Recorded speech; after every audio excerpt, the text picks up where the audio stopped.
paalala tayo sa mga uuwi ng Pilipinas na galing dito sa Saudi. Hindi lang ako sure sa ibang lugar din.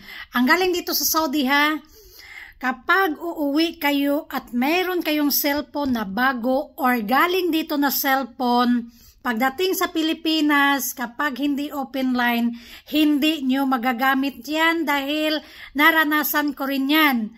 Tapos, pina-open line ko sa Pilipinas, ang nangyari, nagbayad ako 2,000 pesos.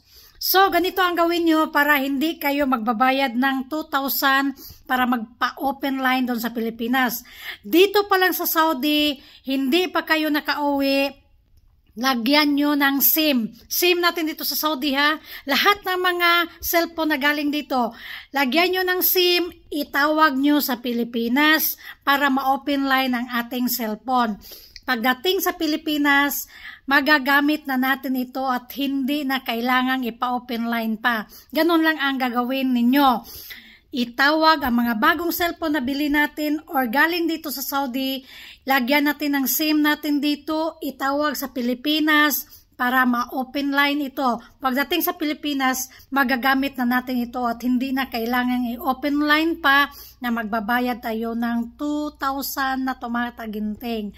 Paki-share ang video natin para malalaman ng ibang kababayan natin na uuwi din. Maraming salamat. God bless ating lahat.